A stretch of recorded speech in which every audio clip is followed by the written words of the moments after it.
There's something strangely interesting about people who couldn't care less about sports.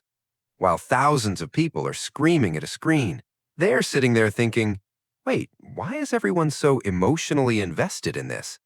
And here's the part people often misunderstand. Not caring about sports doesn't automatically mean someone is antisocial, boring, or disconnected. It may simply mean their brain gets its excitement, identity, or sense of belonging from somewhere else. And that difference is more interesting than it looks, because sports aren't really just about sports. For millions of people, they're about competition, belonging, excitement, identity, even emotional release.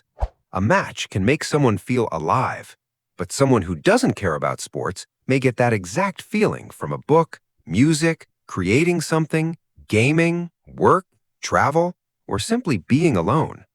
So when everyone around them is waiting for the big game, they might genuinely feel nothing. Not hatred, not rebellion, just no emotional pull. And that's an important distinction. They don't necessarily dislike your excitement. They just don't need to borrow it to feel connected. But that raises a much deeper question. If sports create such a powerful emotional experience for so many people, why doesn't the same thing work on everyone? The answer starts with what psychologists call individual differences. We're not all wired to find the same things rewarding. One person sees a trophy and feels adrenaline.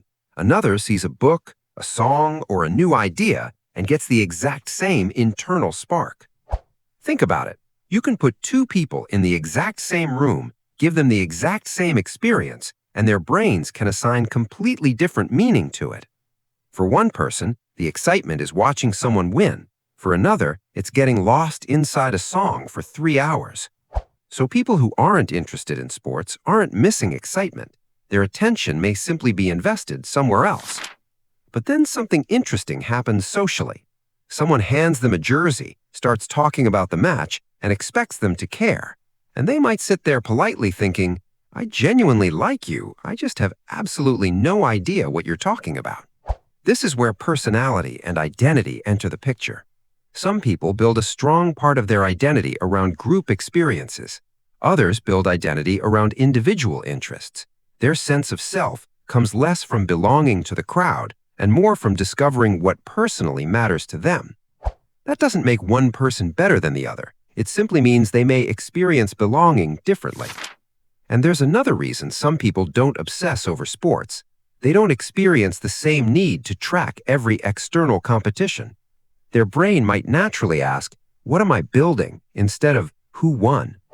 Their reward system may be more engaged by progress in a personal project, mastering a skill, solving a problem, or exploring an idea. And here's the psychological secret. Sports often package three powerful things together: competition, belonging, and excitement. Someone who doesn't get those needs from sports may still want every one of them. They just find them elsewhere. And interestingly, they can still enjoy being around sports fans. They can laugh with them, listen to them, and celebrate their happiness without becoming a fan themselves. Because understanding something doesn't require participating in it. Some people are also perfectly comfortable creating their own stimulation. They don't need constant external excitement to feel that something is happening. And this can sometimes make them look unusually detached from social pressure. The crowd moves one way, and they're comfortable walking another, not because they're trying to be different, but because they already know what personally they enjoy. That's actually one of the healthiest parts of this psychology. You can connect with people without needing identical interests. You can love your team's matches, I can love my music, someone else can love books, and none of us has to convince the others that their happiness is wrong. And that's why the person from the beginning hasn't changed.